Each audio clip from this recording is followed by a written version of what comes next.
பொங்க வச்சு பாருங்கம்மா. அம்மா பூங்கரகம் தூக்கி வந்து வேப்பிலையில் ஆடை கட்டி முளப்பாரி ஏந்துங்கம்மா. வந்து தாயவள பாருங்கம்மா, அவ வேர்காட்டு மாரியம்மா.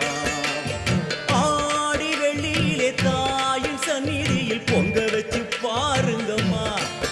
அம்மா பொங்க வச்சு பாருங்கம்மா.